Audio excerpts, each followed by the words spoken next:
No silêncio profundo do cosmos, onde distâncias desafiam a imaginação, existem estruturas de uma beleza tão improvável que parecem ter sido esculpidas pela mão de um artista cósmico. São ilhas de luz em um oceano de escuridão infinita. Cidades de estrelas, girando em uma dança gravitacional que dura eras. Nós, a humanidade, em nosso pequeno e pálido ponto azul, temos passado séculos a catalogar essas maravilhas. Aprendemos a reconhecer os padrões, a classificar as formas.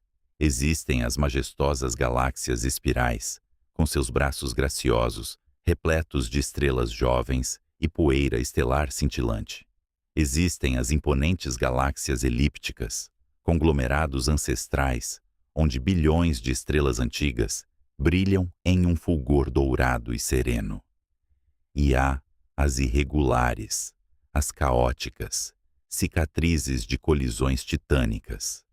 Em nossa busca por ordem, criamos um zoológico galáctico, um sistema de classificação que nos dava a ilusão de compreensão. Mas o universo, em sua vasta e indiferente sabedoria, ocasionalmente nos apresenta um objeto que se recusa a ser encaixotado, uma anomalia que quebra todas as regras, um enigma que sussurra em nossa linguagem de física e matemática, dizendo: vocês ainda não sabem quase nada. E poucas estruturas cósmicas sussurram isso de forma tão clara, tão elegante e tão desconcertante quanto o objeto de Roag. Flutuando a 600 milhões de anos-luz de distância, na constelação da Serpente, reside uma visão de simetria impossível. Não é uma espiral, não é uma elíptica, não é irregular.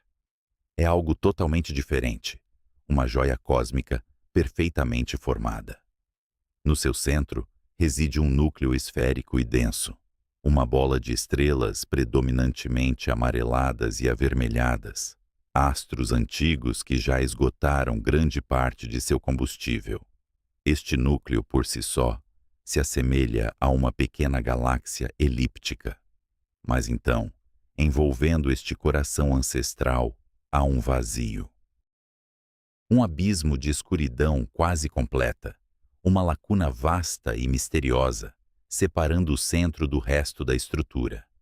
E para além desse hiato inexplicável, um anel. Um círculo absolutamente perfeito, de uma pureza geométrica desconcertante, brilhando com a luz azul e ofuscante de estrelas massivas, jovens e quentes. É como se dois universos, duas épocas distintas, tivessem sido reunidos em uma única e harmoniosa composição. Um núcleo antigo e um anel jovem, separados por um fosso de nada. Esta visão celestial, formalmente designada como PGC 54.559, é uma das maiores anomalias conhecidas pela astronomia. E a história de sua descoberta é tão peculiar quanto o próprio objeto. Era o ano de 1950. O mundo ainda se recuperava das cicatrizes de uma guerra global, enquanto a ciência olhava para o céu com um otimismo renovado, impulsionado por novas tecnologias. No topo do Monte Palomar, na Califórnia, o recém-inaugurado telescópio Hale, com seu espelho de 5 metros, era a maior janela da humanidade para o universo. O astrônomo Arthur Hoag estava usando este instrumento monumental para estudar as propriedades de galáxias distantes. O processo era lento, meticuloso. Câmeras usavam placas fotográficas de vidro, que precisavam de longas exposições para capturar a luz tênue de objetos a milhões de anos-luz de distância. Uma noite, ao revelar uma de suas placas, Hoag deparou-se com algo que o deixou perplexo. No meio de incontáveis pontos de luz e borrões familiares, de galáxias espirais e elípticas, havia aquela estrutura, aquele anel perfeito. Sua primeira hipótese foi que se tratava de uma nebulosa planetária. A concha de gás, ejetada por uma estrela moribunda em nossa própria galáxia. Essas nebulosas frequentemente exibem formas de anel espetaculares. Contudo, uma análise mais aprofundada revelou que o objeto estava muito mais distante do que qualquer nebulosa planetária poderia estar. Seu desvio para o vermelho, o alongamento da luz causado pela expansão do universo, indicava uma distância de centenas de milhões de anos-luz. Era, sem dúvida, uma galáxia inteira. Uma galáxia com uma forma que ele nunca tinha visto antes e que não se encaixava em nenhuma teoria existente. A segunda suspeita de Roag foi ainda mais exótica. Poderia ser um exemplo de lente gravitacional? A teoria da relatividade geral de Einstein previa que a massa de um objeto massivo, como uma galáxia, poderia curvar o tecido do espaço-tempo. A luz de um objeto mais distante, passando por essa curvatura, seria desviada e magnificada, podendo até mesmo criar imagens múltiplas, anéis ou arcos, conhecidos como anéis de Einstein. Esta era uma ideia tentadora. Talvez o anel azul fosse a imagem distorcida de uma galáxia de fundo, perfeitamente alinhada atrás da galáxia esférica amarela. O alinhamento teria que ser de uma precisão quase sobrenatural. No entanto, esta hipótese também foi descartada. Estudos espectroscópicos do núcleo e do anel mostraram que ambos estavam exatamente à mesma distância de nós. Eles compartilhavam o mesmo desvio para o vermelho. O anel não era uma miragem cósmica, uma ilusão de ótica gravitacional. O anel e o núcleo eram partes integrantes da mesma e única entidade. Arthur Hoag publicou sua descoberta, classificando-a como um objeto peculiar, uma admissão humilde de que a ciência, naquele momento, não tinha respostas. O universo havia apresentado um quebra-cabeça, e por décadas ele permaneceria sem solução, um mistério silencioso no céu noturno. Para compreender a profundidade do enigma do objeto de Hoag, precisamos primeiro entender como as galáxias normais se formam. Nossos modelos cosmológicos, construídos com base em décadas de observação e simulações computacionais complexas, contam uma história de violência e fusão. Imagine o universo primitivo, um vasto oceano de hidrogênio e hélio, permeado por uma teia invisível de matéria escura. Pequenas flutuações de densidade nesta teia começaram a crescer, puxando o gás para dentro através da força implacável da gravidade. Nesses poços gravitacionais, o gás se adensou, esfriou e deu à luz as primeiras gerações de estrelas. Esses pequenos aglomerados, essas protogaláxias, começaram a se atrair e a colidir. É um processo de canibalismo cósmico que continua até hoje. A forma final de uma galáxia depende crucialmente de sua história de fusões e da quantidade de rotação, ou momento angular, que ela possui. Pense em um oleiro trabalhando com argila em uma roda. Se a argila tem muita rotação, ela se achata em um disco fino à medida que a roda gira. Ondas de densidade neste disco giratório, como ondulações em um lago, dão origem aos braços espirais. É assim que acreditamos que galáxias como a nossa Via Láctea se formaram. Elas são sistemas com alto momento angular. Agora, imagine que o oleiro simplesmente pegue um grande pedaço de argila e o esmague em uma bola. Sem muita rotação, o resultado é uma esfera ou um elipsoide. Este é o análogo para as galáxias elípticas. Elas são frequentemente o resultado de colisões violentas entre grandes galáxias, eventos caóticos que destroem os discos e misturam as estrelas em um enxame esferoidal, cancelando grande parte do momento angular. O objeto de Hoag desafia esta dicotomia fundamental. Seu núcleo é uma esfera perfeita, sugerindo uma formação típica de galáxia elíptica, com baixo momento angular e pouca ou nenhuma rotação ordenada. Seu anel, no entanto, é um disco fino, perfeitamente circular, onde estrelas e gás orbitam o centro de maneira ordenada, sugerindo um sistema com altíssimo momento angular. É como encontrar a cabeça de uma estátua grega perfeitamente esculpida, unida ao corpo de uma pintura abstrata e caótica. As duas partes parecem pertencer a histórias de formação completamente diferentes. A desconexão é a essência do mistério. Como pode uma estrutura possuir duas personalidades dinâmicas tão contraditórias?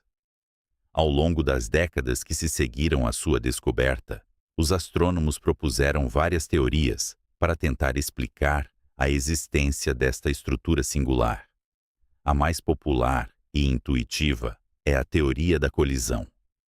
Galáxias em anel não são completamente inéditas, embora extremamente raras. A maioria das que conhecemos, como a famosa galáxia da roda de carro, são claramente o resultado de um cataclismo cósmico. O cenário é dramaticamente simples e visualmente poderoso. Imagine uma galáxia de disco, grande e rica em gás, como a nossa Via Láctea. Agora, imagine uma galáxia menor, compacta, agindo como uma bala cósmica, mergulhando diretamente através do centro do disco, perpendicular a ele. É o equivalente a atirar uma pedra em um lago perfeitamente calmo. O impacto da pedra, a galáxia intrusa, cria uma onda de choque, uma ondulação de alta densidade que se propaga para fora através do disco de gás. Esta onda de compressão esmaga as nuvens de gás interestelar, desencadeando uma explosão maciça de formação de estrelas. O resultado é um anel de estrelas azuis, jovens e brilhantes, expandindo-se para longe do ponto de impacto, a crista da onda cósmica. Esta é uma explicação elegante e explica muitas galáxias em anel que observamos. Elas são frequentemente caóticas, distorcidas e, crucialmente, quase sempre podemos encontrar o culpado, a galáxia intrusa que causou a colisão, localizada não muito longe da cena do crime. E aqui reside o problema fatal desta teoria quando aplicada ao objeto de Rogue. Ele é perfeito demais, impecável demais. Não há sinais de distorção, não há caudas de maré de estrelas arrancadas, não há detritos da colisão. O anel é um círculo quase matematicamente puro. E, o mais importante de tudo, não há nenhum vestígio da galáxia bala. Pesquisas profundas do campo ao redor do objeto de Rogue não revelaram nenhuma candidata plausível para a intrusa que teria atravessado seu coração. Se a colisão aconteceu, foi há tanto tempo, talvez 2 ou 3 bilhões de anos, que a culpada já se afastou para muito longe, ou era tão pequena que foi completamente destruída no processo, o que é improvável. A falta de evidências, a limpeza da cena do crime, torna a hipótese da colisão extremamente difícil de sustentar. Frustrados com o modelo da colisão, os teóricos buscaram outras explicações, olhando para processos internos que poderiam formar tal anel. Uma dessas ideias envolve um fenômeno conhecido como instabilidade de barra. Muitas galáxias espirais não têm um núcleo esférico, mas sim uma estrutura alongada de estrelas no centro, chamada de barra. Esta barra em rotação pode atuar como um funil gravitacional, canalizando gás e poeira das regiões externas para o centro da galáxia. Em certas condições, a dinâmica complexa da barra em rotação pode criar ressonâncias orbitais, pontos específicos no disco onde o material tende a se acumular. Isso pode levar à formação de anéis de estrelas, tanto um anel interno, próximo à barra, quanto um anel externo, mais distante. É um mecanismo plausível para a formação de anéis em geral. Mas, mais uma vez, o objeto de Rogue se recusa a cooperar. Observações detalhadas de seu núcleo não mostram absolutamente nenhum sinal de uma barra, nem mesmo de uma barra fraca ou dissolvida. O núcleo é um esferoide notavelmente simétrico. Sem uma barra para orquestrar a dança do gás, a teoria da instabilidade de barra simplesmente não se aplica. O objeto parece não ter o motor interno necessário para construir seu próprio anel. Uma terceira via de investigação sugere um evento de acreção, um processo muito mais gentil e prolongado. Neste cenário, a galáxia elíptica central, já formada e antiga, teria passado por uma vasta nuvem de gás hidrogênio primordial enquanto viajava pelo espaço intergaláctico. Ao longo de centenas de milhões de anos, a gravidade da galáxia teria capturado esse gás, que lentamente se assentou em um disco estável e circular ao redor do núcleo. Eventualmente, a densidade de gás neste disco recém-formado teria atingido um ponto crítico, desencadeando a formação de estrelas e criando o anel azul que vemos hoje. Esta hipótese tem algumas vantagens. Ela explicaria a grande diferença de idade entre o núcleo e o anel, e também a ausência de detritos de colisão. O anel teria se formado a partir de material virgem, sem a bagunça de uma fusão galáctica. No entanto, também apresenta seus próprios desafios. A quantidade de gás necessária para formar um anel tão massivo e brilhante é enorme. Encontrar uma nuvem de gás intergaláctica tão densa e isolada seria um evento extremamente raro. Além disso, o processo de captura e assentamento do gás teria que ser incrivelmente suave e simétrico para formar um anel tão perfeitamente circular. Qualquer turbulência ou assimetria na nuvem de gás original provavelmente resultaria em uma estrutura mais irregular ou distorcida. Assim, cada teoria proposta, embora plausível em outros contextos, parece falhar quando confrontada com a perfeição e o isolamento do objeto de Rogue. A galáxia permanecia como uma anomalia teimosa, um desafio silencioso à nossa compreensão da evolução cósmica. Por meio século, o mistério se aprofundou. Novos telescópios, como o Hubble, nos deram imagens de uma clareza sem precedentes, revelando a beleza intrincada do anel, pontilhado de aglomerados estelares azuis e nebulosas rosadas. Mas essas imagens, por mais belas que fossem, não traziam respostas. Apenas tornavam o quebra-cabeça mais vívido, mais presente. E então, quando os cientistas pensavam que o enigma não poderia ficar mais estranho, o universo decidiu dobrar a aposta. A anomalia estava prestes a se tornar um absurdo cósmico. A verdadeira virada na história do objeto de Rogue veio não do estudo do objeto em si, mas do que está por trás dele. Lembram-se daquele vazio, daquele fosso de escuridão entre o núcleo dourado e o anel azul? Essa lacuna, que parece tão vazia, oferece uma janela rara para o universo profundo que se estende para muito além. Em 2002, uma equipe de astrônomos, usando o telescópio espacial Hubble, estava realizando um projeto para medir a expansão do universo, usando supernovas distantes. Por puro acaso, uma de suas imagens de campo profundo foi tirada na direção da constelação da Serpente, com o objeto de Rogue em primeiro plano. Quando os cientistas processaram a imagem, focando nos detalhes capturados através daquela brecha escura, eles viram algo que os fez questionar seus próprios olhos. Lá, perfeitamente enquadrado pela lacuna do objeto de Rogue, como uma imagem vista através de uma fechadura cósmica, havia outro objeto, um ponto de luz avermelhado e tênue. E esse ponto de luz tinha uma forma inconfundível. Era uma galáxia em anel. Não apenas uma galáxia em anel qualquer. Era uma galáxia do tipo Roag. Possuía um núcleo central e um anel distinto, com uma notável semelhança estrutural com o objeto em primeiro plano. Este segundo objeto, agora catalogado como SDSSJ 151713.93 mais 2 13516.8, está muito, muito mais distante.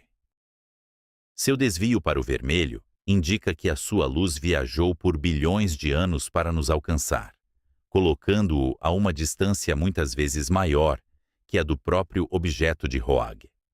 A descoberta foi estupefaciente. É difícil exagerar a improbabilidade desta ocorrência. As galáxias do tipo Roag são uma das classes mais raras de objetos conhecidos no universo. Estima-se que menos de 0,1% de todas as galáxias exibam esta morfologia particular. Encontrar uma já é um evento notável. Encontrar duas, perfeitamente alinhadas ao longo da nossa linha de visão, uma emoldurando a outra, é uma coincidência de proporções astronômicas. Vamos tentar contextualizar essa improbabilidade com uma analogia. Imagine que você está caminhando por uma praia imensa, uma extensão de areia que se estende por milhares de quilômetros. Você se abaixa e pega uma concha. Não é uma concha comum. É uma concha de uma espécie extremamente rara, com uma forma geométrica única, quase artificial. Os cientistas estimam que apenas uma em 1 milhão de conchas em todo o mundo tenha esta forma. Você admira sua raridade. Então, você percebe que a concha tem um pequeno buraco natural no centro. Intrigado, você levanta a concha até o olho e olha através do buraco. E lá, a centenas de metros de distância na praia, você vê outra concha. E essa segunda concha é idêntica à que você segura. A mesma forma rara, a mesma geometria única, perfeitamente alinhada com o buraco na primeira. Qual seria a sua reação? Você acreditaria que foi puro acaso? Ou começaria a se perguntar se existe algum processo desconhecido, alguma lei da natureza da formação de conchas que você não conhece, que torna essa ocorrência mais provável do que parece? Esta é a exata situação que os astrônomos enfrentam com o objeto de Roag e sua companheira distante. A descoberta desta segunda galáxia em anel, espreitando por trás da primeira, transformou um simples mistério astrofísico em um profundo quebra-cabeça filosófico e estatístico. Será que as galáxias do tipo Roag são, na verdade, muito mais comuns do que pensávamos, mas difíceis de detectar? Talvez existam inúmeras delas, e este alinhamento seja apenas um produto inevitável de grandes números? Ou será que o alinhamento em si é uma pista? Poderia haver alguma conexão física entre os dois objetos, desafiando nossa compreensão de escala e causalidade? Essa última ideia beira a ficção científica e é extremamente improvável. Mas em face de uma coincidência tão absurda, todas as possibilidades, por mais remotas que sejam, devem ser pelo menos consideradas. A explicação mais provável e também a mais perturbadora para a nossa intuição é que se trata, de fato, de uma coincidência monumental. O universo é vasto o suficiente para que eventos incrivelmente improváveis aconteçam em algum lugar, o tempo todo. Nós apenas tivemos a sorte, ou o azar, de apontar nosso telescópio para o lugar certo, na hora certa, para testemunhar um deles. Esta descoberta não resolveu o mistério original da formação do objeto de Roag. Pelo contrário, adicionou uma camada de estranheza, um novo capítulo que torna a história ainda mais cativante. O objeto que já era um solitário cósmico, um espécime único, agora parece ser o portal para um mistério ainda maior. Um que nos força a confrontar o papel do acaso e da probabilidade na estrutura do cosmos. O advento de novos observatórios, tanto em terra quanto no espaço, oferece a promessa de finalmente lançar alguma luz sobre este enigma. O telescópio espacial. James Webb, com sua capacidade sem precedentes de enxergar no infravermelho, é uma ferramenta particularmente poderosa para desvendar os segredos do objeto de Hogg. A luz infravermelha pode penetrar através de nuvens de poeira cósmica que obscurecem a visão em luz visível. Se a teoria da colisão estiver correta, e a galáxia intrusa fosse pequena e composta principalmente por estrelas velhas e vermelhas, ela poderia ter escapado da detecção por telescópios anteriores.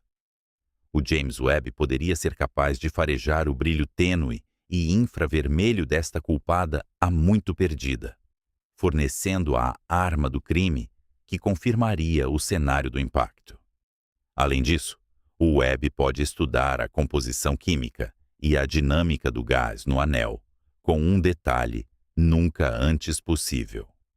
Ao analisar a distribuição de diferentes elementos e o movimento do gás, os astrônomos podem ser capazes de reconstruir a história da formação do anel. Eles podem procurar por assinaturas de gás primordial, o que apoiaria a teoria da acreção, ou por padrões de movimento caótico, remanescentes de uma colisão violenta. A busca por mais objetos do tipo Hogg também é uma prioridade. Grandes levantamentos do céu, como o do Observatório Vera C. Rubin, irão mapear o universo visível com uma profundidade e amplitude sem precedentes, gerando um catálogo de bilhões de galáxias. Com um conjunto de dados tão vasto, os astrônomos poderão usar algoritmos de inteligência artificial para caçar essas raras joias cósmicas.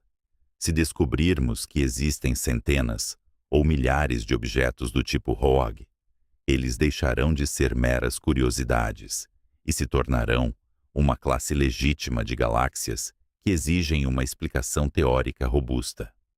Poderíamos descobrir que existe um caminho de evolução galáctica que ainda não compreendemos, um mecanismo sutil e raro que pode dar à luz essas estruturas perfeitas. Talvez, em certas condições muito específicas de ambiente e massa, uma galáxia possa passar por uma fase de instabilidade interna que cria um anel e depois se estabiliza, apagando todos os vestígios do processo. O objeto de Hogg seria, então, o exemplo mais claro e próximo deste canal evolutivo oculto. Enquanto aguardamos por novas pistas, o objeto de Hogg permanece como um poderoso símbolo da nossa jornada de descoberta. Ele nos lembra que o universo não tem obrigação de fazer sentido para as nossas mentes, que evoluíram para compreender as escalas de caça e coleta em uma savana africana. Nossa física e nossas teorias são apenas aproximações, modelos que construímos para tentar dar sentido ao cosmos. E de vez em quando, o cosmos nos envia um cartão postal de um lugar muito além das fronteiras de nossos modelos, um lembrete gentil de nossa própria ignorância. Este anel de estrelas, flutuando em silêncio há 600 milhões de anos-luz, é mais do que um problema astrofísico. É um convite à humildade. É uma obra de arte natural que inspira um profundo sentimento de admiração. Ele nos força a fazer as perguntas mais fundamentais. Como as estruturas surgem da simplicidade? Qual é o equilíbrio entre ordem e caos na evolução do universo? E o que mais existe lá fora, esperando para ser descoberto, que irá, mais uma vez, despedaçar nossas teorias e nos forçar a imaginar um universo ainda mais estranho, mais belo e mais complexo do que jamais sonhamos? A busca por respostas continua. E o objeto de Roag, com seu companheiro misterioso ao fundo, permanecerá lá, um farol de mistério na vastidão do espaço, desafiando-nos a olhar mais fundo, a pensar com mais ousadia e a nunca perder a capacidade de nos maravilharmos com a beleza incompreensível do cosmos. A estranheza do objeto não é uma falha em nossa ciência. É a promessa de uma ciência ainda maior por vir.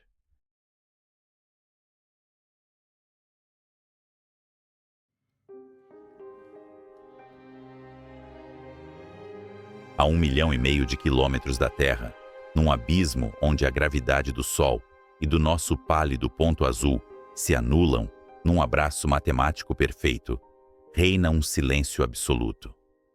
É um exílio gélido e escuro, conhecido pelos astrônomos como o segundo ponto de Lagrange. Não há vento, não há som, apenas o vácuo indiferente. E flutuando nessa quietude, como uma joia suspensa na noite eterna, encontra-se uma máquina que é o ápice da curiosidade humana. Ali, o telescópio espacial James Webb desdobrou-se. Foi um balé mecânico de risco incalculável, um origami de berílio e ouro abrindo as suas pétalas com a precisão de um relojoeiro divino. 18 segmentos hexagonais alinham-se, não para refletir a nossa própria imagem, mas para capturar os fantasmas do passado. Este é o nosso olho dourado, um monumento construído para perscrutar, através da poeira do tempo, e ver o momento em que o universo acendeu as suas primeiras luzes. Durante décadas, construímos modelos e equações em quadros negros cobertos de giz, sonhando com o que este olho veria. A narrativa científica era elegante e reconfortante. Acreditávamos que, ao olharmos para trás, para as profundezas de 13 bilhões de anos, encontraríamos um cosmos infantil. Esperávamos ver o amanhecer cósmico, o momento em que as primeiras estrelas, tímidas e frágeis, começaram a fundir hidrogênio, perfurando a névoa escura como velas solitárias numa catedral imensa e vazia.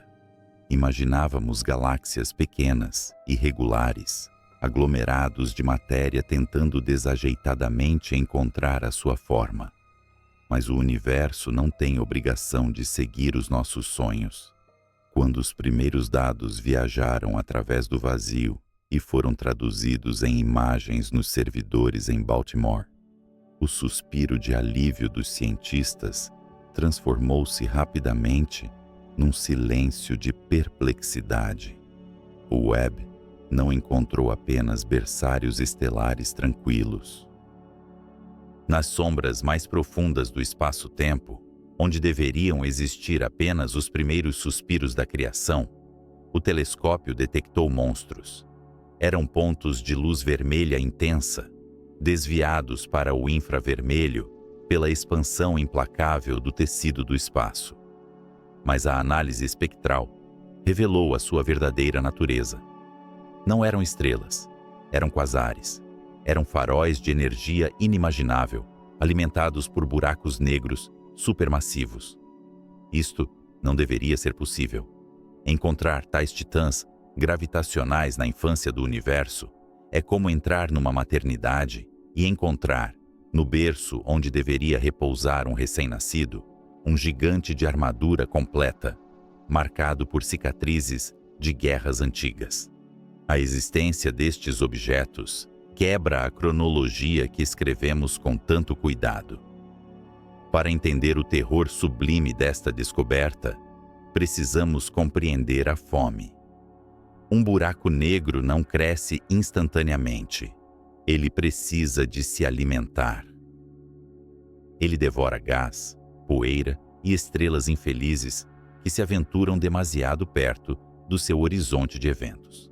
Mas a física impõe uma dieta rigorosa, conhecida como o limite de Eddington. Imagine tentar beber água de uma mangueira de incêndio apontada diretamente ao seu rosto. A força da água empurra-o para trás, impedindo-o de beber. O mesmo acontece com um buraco negro. Quando a matéria cai na boca da besta, ela aquece devido à fricção, brilhando com uma intensidade furiosa. Essa luz, essa radiação, exerce pressão para fora, empurrando a nova comida para longe e impedindo que o buraco negro engula mais rápido. Existe um equilíbrio delicado entre a gravidade que puxa e a luz que empurra.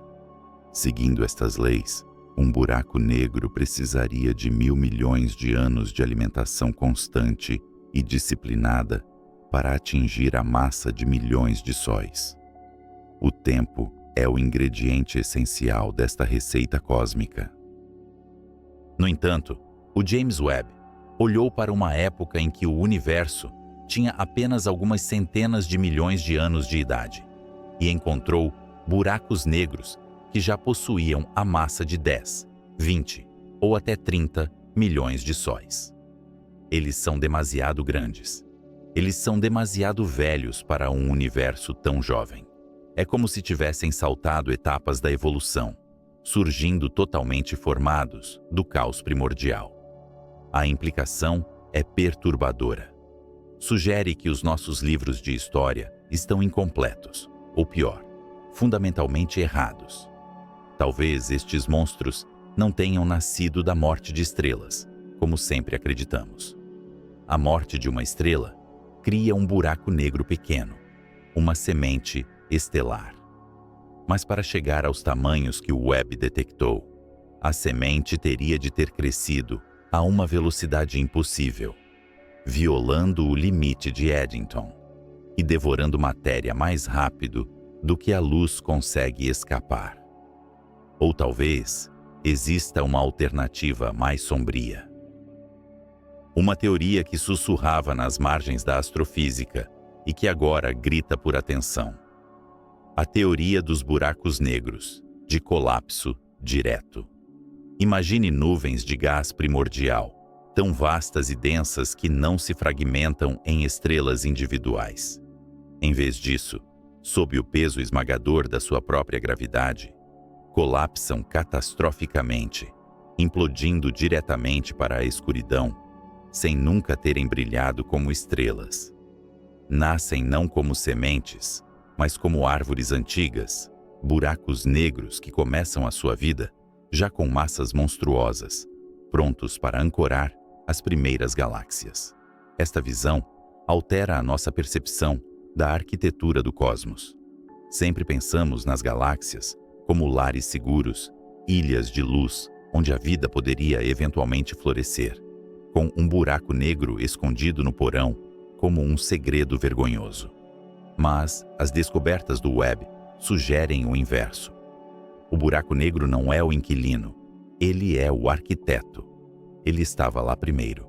As sombras primordiais chegaram antes da luz. E enquanto o espelho dourado continua a perscrutar a escuridão, recolhendo fótons que viajaram desde antes da Terra existir, uma nova pergunta começa a formar-se na mente dos cosmólogos. Se estes devoradores de mundos estavam lá desde o início, dominando o palco quando o universo mal tinha aberto os olhos, o que mais se esconde naquelas eras esquecidas? O que o James Webb encontrou não foi apenas uma anomalia estatística nos nossos gráficos. Foi um vislumbre de um universo muito mais violento, rápido e misterioso do que ousávamos imaginar. Olhamos para o abismo à espera de ver o nascimento da luz. Mas o abismo olhou de volta e os seus olhos eram feitos de gravidade infinita.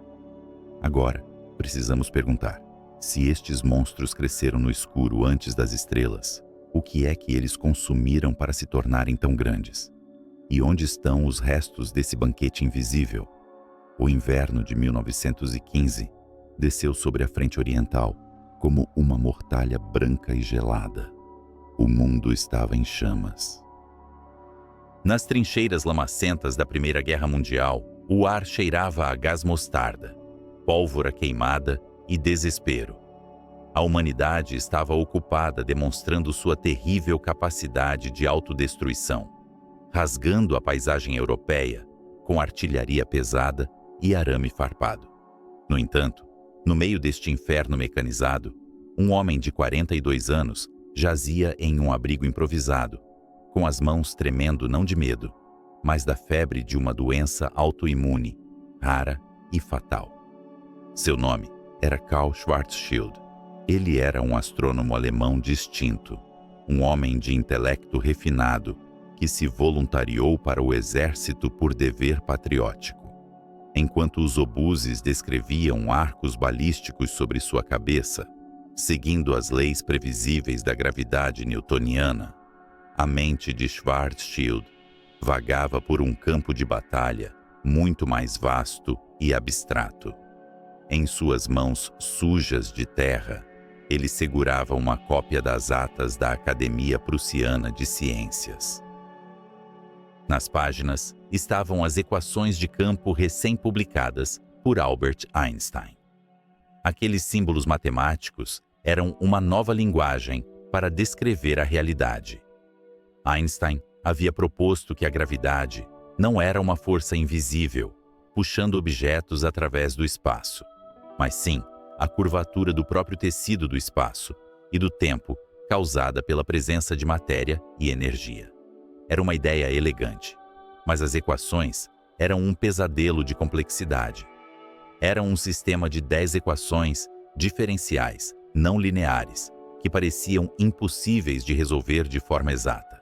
O próprio Einstein havia usado apenas aproximações para prever a órbita de Mercúrio, mas ali, sob o troar dos canhões, Schwarzschild encontrou uma clareza que escapara ao próprio criador da teoria. Ele simplificou o universo. Ele imaginou uma estrela perfeitamente esférica, que não girava, suspensa em um vácuo absoluto. Ao reduzir o caos da realidade à pureza da geometria, ele começou a calcular como o espaço-tempo se comportaria ao redor e dentro dessa massa idealizada. O que ele encontrou nas soluções daquelas equações foi algo que desafiava a sanidade. Schwarzschild descobriu que a estrutura do espaço-tempo dependia crucialmente de quão comprimida a massa estava. Se você pegasse uma estrela como o nosso Sol e a esmagasse, a gravidade na superfície aumentaria. O espaço se curvaria mais profundamente. Mas a matemática revelou um limite sinistro. Havia um raio crítico, uma fronteira invisível que hoje leva o seu nome. Se toda a massa de um objeto fosse comprimida para dentro dessa esfera minúscula, a curvatura do espaço não apenas aumentaria, ela se tornaria infinita. O denominador na equação se tornaria zero. Na linguagem fria da matemática, isso é uma singularidade. Na linguagem da realidade física, era uma monstruosidade. Significava que o espaço se fecharia sobre si mesmo, como um punho, e o tempo deixaria de fluir, da maneira como o conhecemos.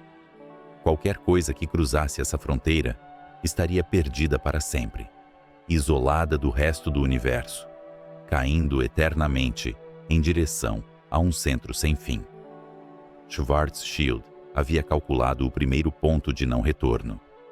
Ele havia descoberto matematicamente o abismo.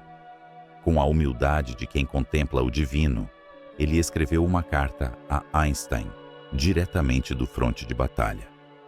Suas palavras carregavam uma ironia trágica. Ele disse que a guerra havia sido gentil o suficiente com ele para permitir que se afastasse de tudo e fizesse essa caminhada pela terra das ideias de Einstein. Ele apresentou sua solução exata, a primeira prova rigorosa de que a relatividade geral funcionava no papel. Pouco tempo depois de enviar a carta, Karl Schwarzschild morreu. A doença de pele, o pênfigo, reclamou seu corpo, mas ele deixou para trás um fantasma matemático que assombraria a física pelo próximo século. Quando Einstein leu a carta em Berlim, sua reação foi ambivalente.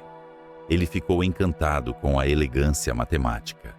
Ele apresentou o trabalho de Schwarzschild à academia na semana seguinte, elogiando a precisão do cálculo.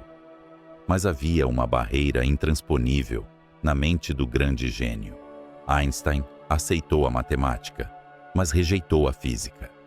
Para Einstein e para a vasta maioria dos cientistas da época, a singularidade de Schwarzschild era uma aberração. Era considerada um artifício numérico, uma falha no sistema de coordenadas que desapareceria se olhássemos para a realidade com mais cuidado. A ideia de que uma estrela pudesse colapsar até um ponto de densidade infinita era repugnante para a intuição humana. Acreditava-se que a natureza possuía mecanismos de defesa, salvaguardas internas que impediriam a matéria de cometer tal suicídio gravitacional. Eles argumentavam que a pressão interna, o calor ou a força centrífuga da rotação sempre impediriam o colapso total. Uma estrela girando lançaria a matéria para fora antes de se tornar esse buraco no tecido da realidade. O universo, na visão deles, era racional, estável e eterno. Não havia lugar para monstros que engoliam a luz. Essa foi a grande cegueira intelectual do século XX. Durante décadas, o raio de Schwarzschild foi tratado como uma curiosidade de laboratório, um exercício para estudantes de pós-graduação, e não como um objeto que pudesse existir na escuridão fria do espaço. Era o equivalente cósmico de desenhar dragões nas bordas de um mapa antigo para marcar o desconhecido. Nós projetamos nosso desejo de ordem no cosmos. Nós assumimos que porque a ideia era aterrorizante, ela não poderia ser real. Estávamos errados. A resistência de Einstein ecoa através das décadas, até o momento presente. Assim como ele não podia conceber que a natureza permitisse tal violação das leis conhecidas, nós hoje olhamos para os dados que descem do telescópio espacial James Webb e sentimos o mesmo calafrio de descrença. A história está rimando novamente. Aquele ponto matemático abstrato, calculado em uma trincheira suja, enquanto a Europa sangrava, não era apenas uma possibilidade, era uma profecia. O que Schwarzschild viu nos números era o nascimento de um devorador de mundos. Mas nem mesmo ele, em seus delírios de febre, poderia ter imaginado que esses objetos não seriam apenas o fim das estrelas, mas talvez o começo de tudo. A arrogância de pensarmos que entendemos as regras do jogo está sendo desafiada mais uma vez. Pois se Einstein duvidava que um único buraco negro pudesse existir, o que ele diria se visse o que acabamos de encontrar à espreita na alvorada do tempo? A matemática não mente, mas a nossa interpretação dela frequentemente falha por falta de imaginação. Onde Einstein viu um erro, o universo escondia sua arquitetura mais fundamental. E agora, essa arquitetura está se revelando não como uma anomalia rara, mas como uma infestação primordial que antecede a própria luz das estrelas. Leonardo da Vinci passava horas sentado às margens do rio Arno, observando obsessivamente o movimento da água. Em seus cadernos, entre esboços de máquinas voadoras e anatomia humana, ele desenhava redemoinhos violentos, tentando capturar a matemática do caos. Ele chamava a água de o veículo da natureza, uma força que podia ser suave como o orvalho ou devastadora como o dilúvio bíblico. Leonardo percebeu que, quando um rio encontra um obstáculo ou uma queda abrupta, a água não apenas cai, ela se contorce, acelera e grita. Séculos antes de compreendermos a estrutura do cosmos, o velho mestre florentino já havia intuído a natureza fundamental dos fluidos. E o que a física moderna nos revelou, com um terror sublime, é que o próprio espaço-tempo o palco onde a realidade encena sua peça, comporta-se exatamente como aquele rio desenhado a bico de pena. Para entender o que o telescópio James Webb foi enviado para observar, precisamos abandonar a imagem estática de um buraco negro como um simples objeto escuro sentado no vácuo. Precisamos imaginá-lo como uma catarata dinâmica. Imagine que você é um peixe nadando em um rio plácido. A água flui suavemente em direção a uma cachoeira distante. Você pode nadar a uma velocidade máxima fixa, que chamaremos de velocidade da luz. Enquanto você estiver longe da borda, a correnteza é lenta. Você pode nadar contra ela, pode ficar parado, pode escapar. Mas à medida que se aproxima do abismo, o leito do rio se estreita e a água acelera. Chega um ponto crítico, uma linha invisível na superfície da água, onde a velocidade da correnteza se torna exatamente igual à sua velocidade máxima de nado. Este é o horizonte de eventos. Não é uma barreira física. Não é uma parede de tijolos negros no espaço. É simplesmente o ponto onde o espaço está fluindo para dentro do abismo na velocidade da luz. Se você cruzar essa linha, mesmo que nade com toda a força contra a corrente, mesmo que você seja um fóton de luz sem massa, viajando no limite absoluto da causalidade universal, você ainda será arrastado para trás. Pois ali, o próprio rio, o próprio tecido da realidade, está caindo mais rápido do que a luz consegue subir. Dentro dessa fronteira, o espaço flui em direção à singularidade central, com uma voracidade que desafia a intuição, carregando consigo o tempo, a matéria e a esperança de retorno. Mas o verdadeiro espetáculo, o horror luminoso que o James Webb busca, não acontece depois da queda. Acontece logo antes, na beira do precipício. A matéria no universo raramente cai diretamente na boca do monstro. Estrelas, nuvens de gás e poeira cósmica possuem seu próprio movimento, sua própria dança rotacional. Quando são capturadas pela gravidade tirânica do buraco negro, elas não mergulham em linha reta. Elas espiralam. Como a água drenando de uma banheira titânica, a matéria começa a girar, formando um anel incandescente ao redor da escuridão central. Chamamos isso de disco de acreção, mas o nome é técnico demais para a violência que ele representa. Pense nisso como um moinho triturador celestial. À medida que o gás espirala para dentro, ele é forçado a ocupar um espaço cada vez menor. As camadas de gás orbitam em velocidades diferentes. As faixas internas giram muito mais rápido do que as externas, criando um atrito cataclísmico. É uma fricção em escala planetária. A viscosidade magnética do plasma age como lixa contra lixa, convertendo a energia do movimento gravitacional em calor puro. Não é o calor de uma fogueira, nem mesmo o calor do núcleo do nosso Sol. É uma temperatura de milhões de graus, tão intensa que os átomos são despidos de seus elétrons, e a matéria grita sua agonia final na forma de raios X e luz ultravioleta. Este é o paradoxo da fome cósmica. Para ser o objeto mais escuro do universo, o buraco negro precisa criar a luz mais brilhante do universo. Antes de desaparecer para sempre, a matéria brilha com a intensidade de 1000 sóis, um farol que pode ser visto através de bilhões de anos-luz de vazio.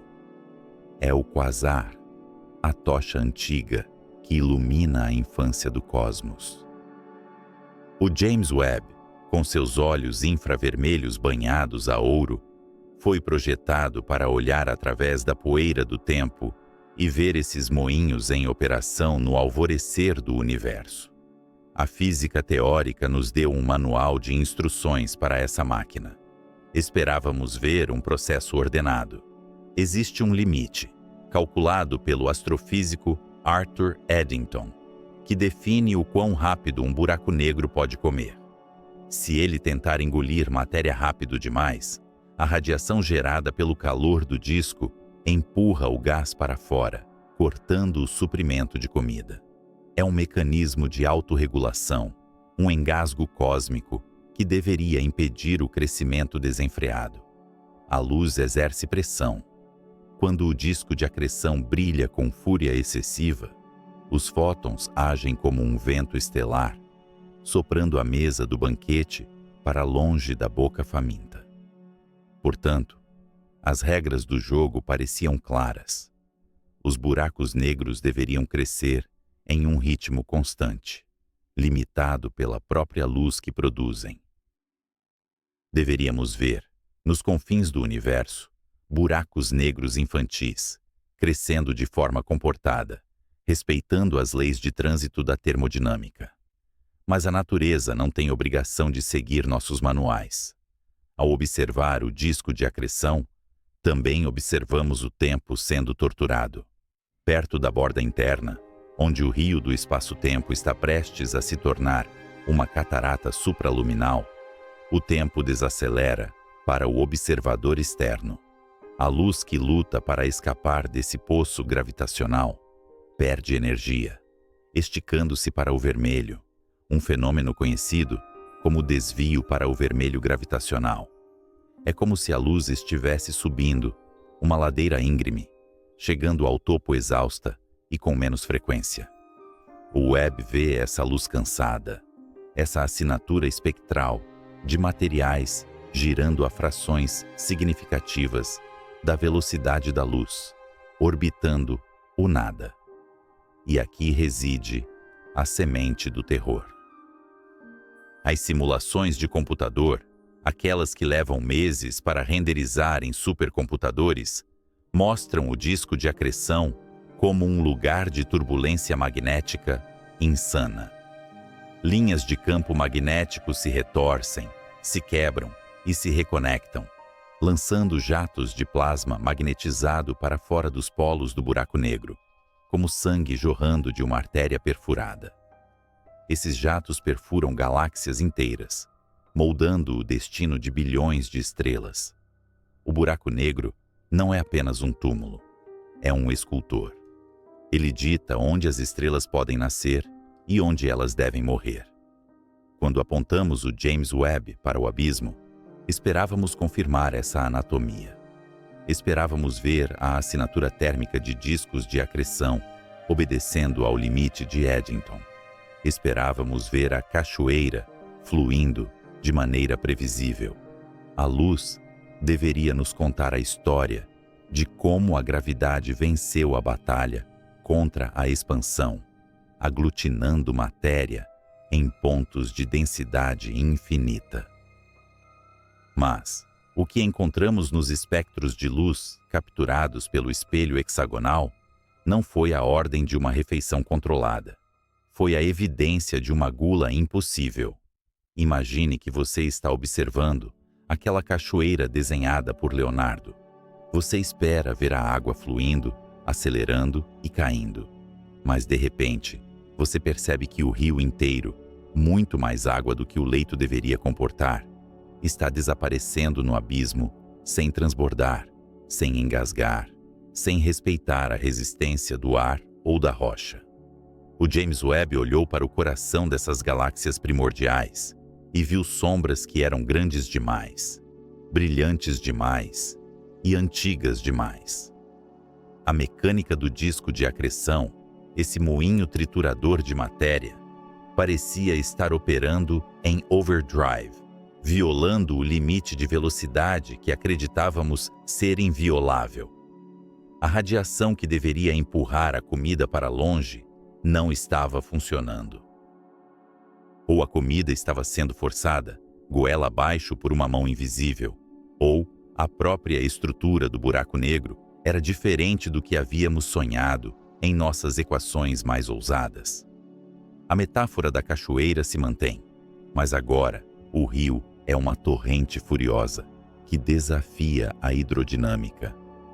O que acontece quando a matéria cai mais rápido do que a luz pode avisar que ela está chegando.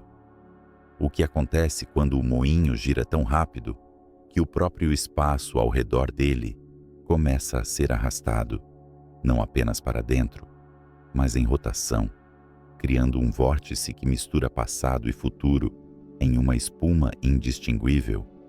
Estávamos preparados para ver monstros, mas estávamos preparados para ver monstros que sabem quebrar as regras da física que os criou. O silêncio do horizonte de eventos guarda o segredo, mas o grito do disco de acreção, capturado agora com clareza cristalina pelo web, está nos contando uma história diferente. Uma história onde a fome não tem limites e onde a escuridão não é apenas a ausência de luz, mas uma presença ativa, faminta e talvez muito mais eficiente em devorar o universo do que jamais ousamos temer. O que o telescópio viu não foi apenas um buraco negro se alimentando. Ele viu uma anomalia no calendário da criação. Imagine uma catedral gótica. Suas torres de pedra arranham o céu. Seus vitrais contam a história de séculos de devoção e seus alicerces mergulham profundamente na terra antiga. Sabemos, instintivamente, que tal estrutura não surge do nada. Ela exige tempo, exige o suor de gerações, o assentamento lento da argamassa, a erosão calculada da história.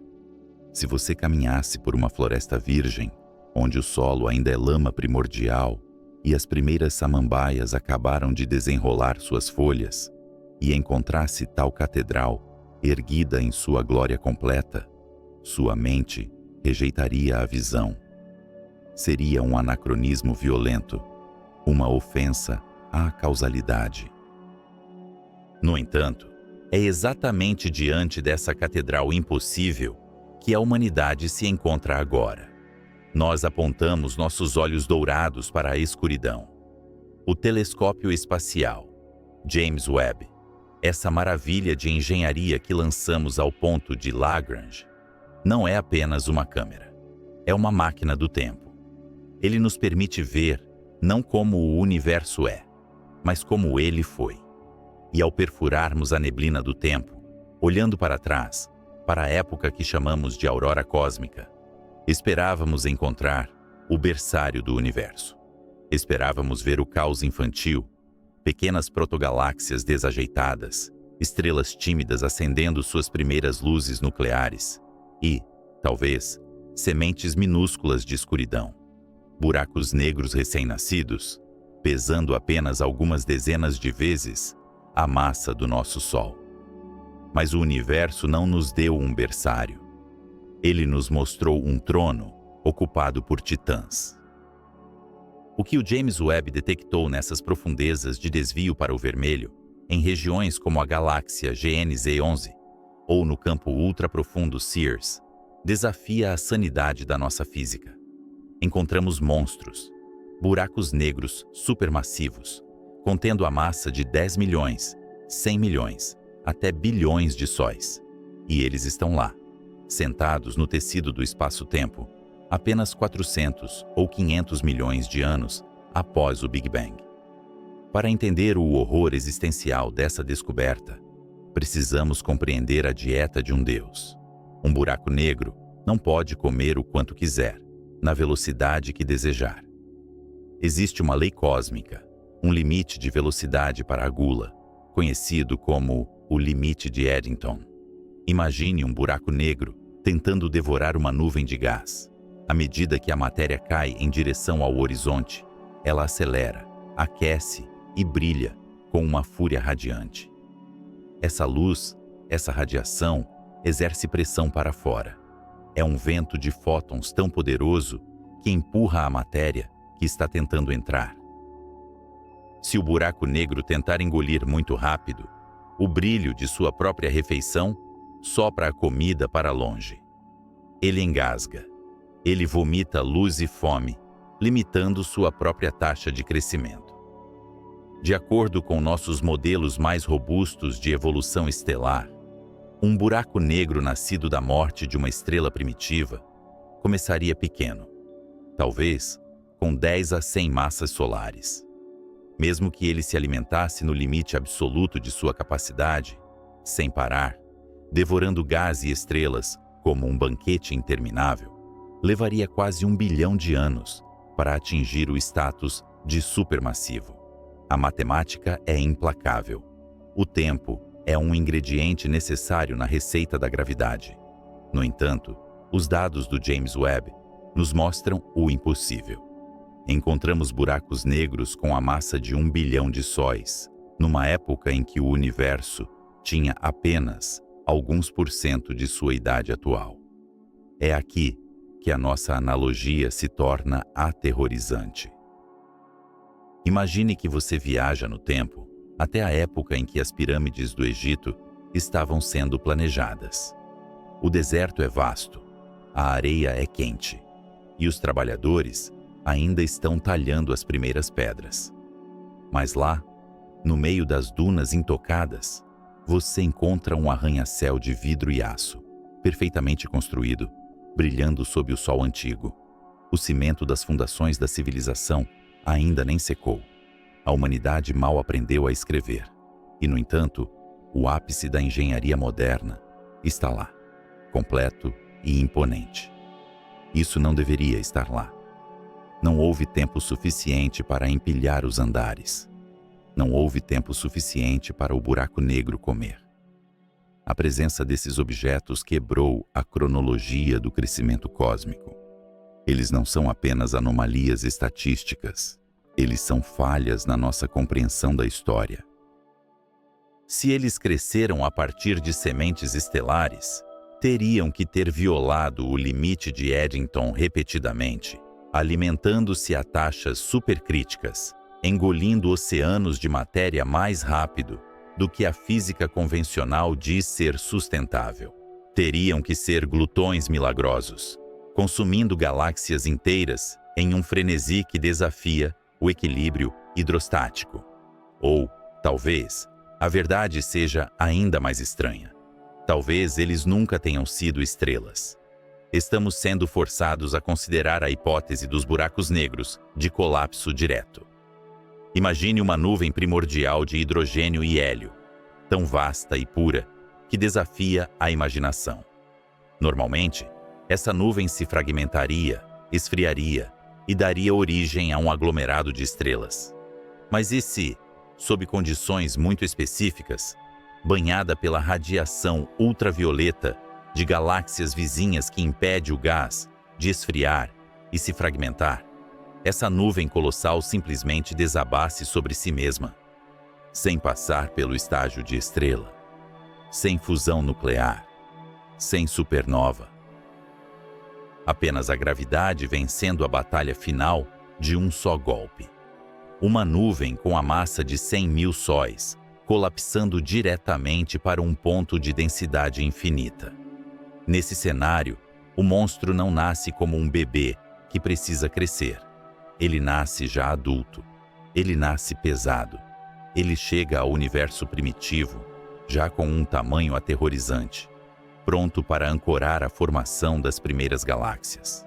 Isso explicaria como eles ficaram tão grandes tão rápido. Eles trapacearam no jogo da evolução. Eles pularam as etapas.